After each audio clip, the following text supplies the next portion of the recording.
जीव को अपना कर्म भोगना होता, संयोग बनता है, पूरा जाल बिछता है। तुम्हारे ये कर्म तो तुमको ऐसा पिता मिलेगा, तुम्हारे ऐसे कर्म तो तुमको ऐसा पुत्र मिलेगा। वो कर्म का पूरा विधान मिलाया जाता है और पूरा परिवार बनता है उस जाल में। ये माँ है, ये बहन है, ये भाई है, ये पिता है, ये रिश्ता है, ये नाता है। जिसको जितना भोगना है उतना उसको दुख भोगना पड़ेगा। कर्म सबके उसमें मिलित होते हैं, तभी वो आकर उनका पुत्र बनता है, तभी उनकी माँ बनती, तभी उनका पिता बनता है।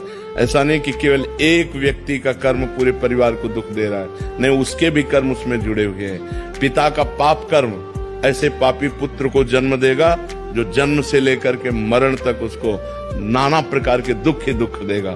पिता का पुण्य कर्म ऐसे पुण्यात्मा पुत्र को जन्म देगा जिसको बचपन से देखते हुए जवानी तक, मरते समय तक हृदय शीतल रहेगा। सब कर्मों का जाल बिछा हुआ है उसी में। अब हम जा रहे हैं, हमारा कोई दुश्मन नहीं, लेकिन जरा सा धक्का लगा, जब झगड़ा शुरू, तो वो जो धक्का लगा कांधे को हमारे कर्म ने किया, पूर्व के कर्म ने ऐसे धक्का लगवा दिया और उसने ट्राई कर दी, क्योंकि उसके द्वारा पिटना था, इसलिए ऐसा संयोग बन गया।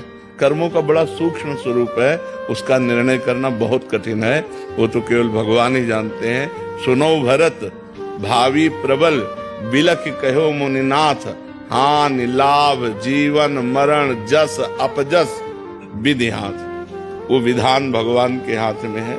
जब जहां जीव का जैसा कर्म होता है उसको भोगना पड़ता है, और वो एक कर्म के साथ बहुत से कर्म जुड़े हुए होते हैं। माता का कर्म, पिता का कर्म, भाई का कर्म, बहन का कर्म। तो अब एक ने गलती की और सबको दुखी होना पड़ा, उनको अपने अपने कर्मों का फल भोगना पड़ रहा है, क्योंकि वो ऐसा ही कर्म करेगा कि पूरा परिवार जले।